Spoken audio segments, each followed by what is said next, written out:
Slow but steady wins the race, or at least that's what they tell me. I'm not necessarily sure if that's always true. We're going to be playing in the Tortoise for today's video, which is the Tier 9 British Tech Tree Tank Destroyer, a vehicle that features an incredibly dangerous gun. It has 4,000 damage per minute, decent dispersion, an okay aiming time. Its alpha is a bit on the lower end though. The Badger, for example, has 460 damage per shot. The Tortoise features the same type of gun the Conqueror or the Super Conk FE2 and 5B features, which has 400 damage per shot. Because of that, it doesn't have amazing pen on the premium, only 326 with rammer, so it's a little bit on the lower end, but it does feature great gun depression at 10 degrees, solid frontal armor, and still, I mean, the DPM is immense. If you are in a tier 8 battle, this thing, if put into the right position, will absolutely tear into the enemy. Unfortunately, we are not in a tier 8 battle. We are in a very tier 10 battle. Up against us, we have a Batchat E50M and a Leopard 1. That is 3 tier 10 mediums. What that means is that, oh boy, this might be a problem. We have 2 tier 10 mediums, and I'm hoping that my team goes up. It looks like our 60 TP is.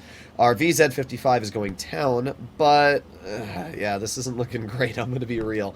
I'm going to try and do my best. The Tortoise is a tank that I would rather go down than up in.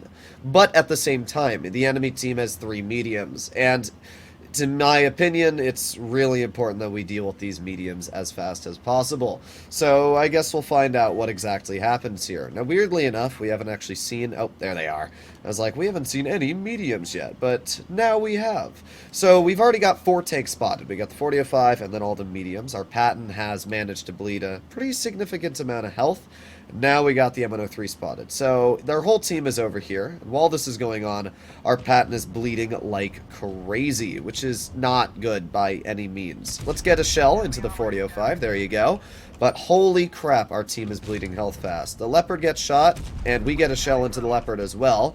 So just like that, that Leopard bled a lot of health. But wow, this team is something else. I have nothing really to say. I'm going to have to hold all the way in the back if possible. We got the M103 showing me his armor, though. There you go. Nice pen into the M103. I do not have any other support. Let's see if we can get another shell into the M103. There you go. Let's back up from the 4005 so that he can't get a shell into me. Now that the M103 is showing me a side, maybe we can get another pen in. Nah, I thought he was going to stay back.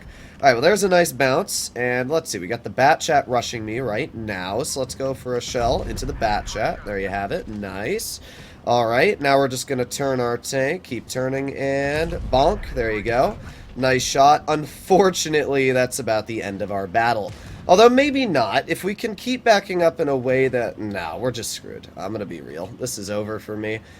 We do not have the mobility to get this Batchat off of us. Alright, well, let's go for a shell into the M103, or not, or we're just going to miss it. Well...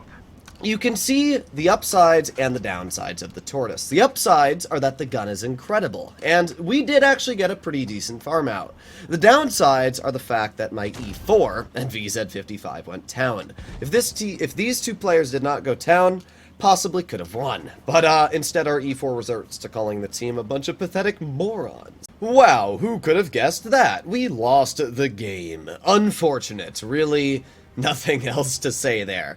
I would expect we did fairly well on this team. We were able to rip out 2,980 damage, which, when you think about it, is pretty insane. We did second on the team, and, I mean, look at this team here. We had a Patton that did 400. The Waffle I watched get obliterated by the 4005. I don't even know what happened to the 121B. If our team had just held Hill for enough time, we could have been fine, but yeah, that was rather disappointing, especially due to the fact that Batchat was able to get behind me for, as we saw, almost free. To be fair, we did get 800 damage off of his tank, but once he got behind us, it was game over. I was really hoping we could keep him on our side and scrape him off, but once that M103 got there as well, it was over. But as you did notice, the Tortoise gun worked incredibly well. Not only were we able to hesh that leopard in the side, but we were able to just farm opponents that drove out in the open. We got some shells into that M103,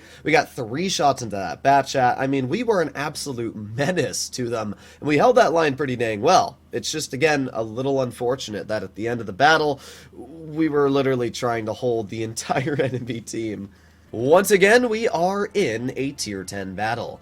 Up against us, we have a 183, Leopard 1, Object 140, E5.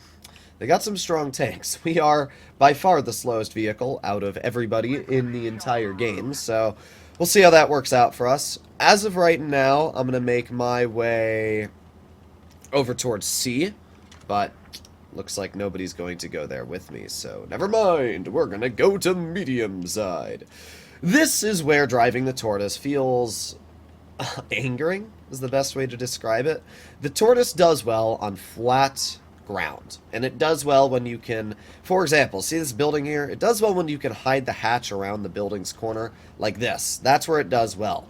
Unfortunately, when your 215B decides to go to mid, and that's a decent player. He's got at least a cyber camo, so he must have a couple brain cells. But when your 2-5 decides to go mid, there's really nothing I can do at C-side that's going to help me. So as of right now, it's just going to be one of these games where I drive for literally the entire battle. While having mobility is not the most important thing in every game, it can be very, very important in some battles. And this is definitely... wow. Wow, I am just gonna say wow. That shell went to Narnia. But the good news is we're able to finish off that Leopard. We actually out-reloaded our 2-5B, so we've gotten some damage out at this point. Now we're gonna make our way to mid. Again, quite slow, only going 20 here, and uphill. Oh yeah, this is not gonna be a tank that goes very fast, but we're gonna try our best. Keep on going. We got the E75 now going to mid. Alright, let's see if we can let's see if we can do anything really. Come on, E75, you want to get shot by me? Speed is key, and a bonk? Okay, unfortunate. Let's try that again. I didn't realize that, oh, never mind, he did get killed. I was gonna say I didn't realize my gun was gonna fail me that hard. Now we cannot pen. Oh my god, bro, what is this gun? I know Wargaming nerfed its accuracy, but holy bad. I didn't know they nerfed it this hard. This gun is trash. Alright, well, you know, I was going to say the Tortoise is a really solid tank, but I have to take it back. This thing's gun is not good. Like, you need accuracy on a high DPM tank to really get the job done, and I don't know why, but this accuracy is really not liking me right now. We've done 1,000 damage at this point, which I guess is something. Let's see if we can get some damage into the E5, maybe. Alright, let's aim it on his side. Alright, that one hit. Alright, let's make sure that the 183 can't hit us. Nice.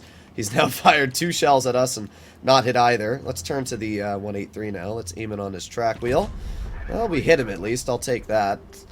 Alright, well, we got the 183, the E5, and the SU-122.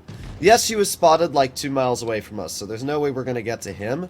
So right now, the only tank we're possibly going to be able to farm is this T-30. So let's drive over the ridge. Let's go for a tracking shot. Unfortunately, we were not able to actually get any tracking damage in. We're up to 2,200 damage at this point. Oh my god, man. I can't believe this gun right now. Like, this is tragic. Alright, there you go. We do get a shot into the 183. I don't care if he shoots me, to be real. We've got so much DPM. And there you go. We actually got a bounce from him. We are able to break the 3,000 damage mark. So, even though the gun has been rather infuriating, we have been able to get some damage out. And again, we got a bounce from the T-30. I mean, we are blocking damage. We are getting damage out. We're up to 3,400 at this point. But wow, I was very, very agitated at this tank. Alright, let's just load a Hesh into the lower plate of the T-30. I was kind of hoping this would finish him off. Unfortunately, it didn't, but that's fine. We got a fast enough reload that we're able to finish him off. At this point, we got the 183 and the SU-122. Now, I know the SU is on my rear, but he's AFK, so I'm just going to farm the SU at this point. And let's see. 183 gets finished off, so... oh, he's not AFK. He came back. Interesting. Alright, well, let's aim it on the SU, and bonk. There you go. Another nice shot into his tank. While that vehicle may feature more DPM than us, obviously it doesn't feature more armor and more hit points. So, That was a weird game. It started off terrible. The gun was absolutely trolling me, missing some really easy shots, but you know what?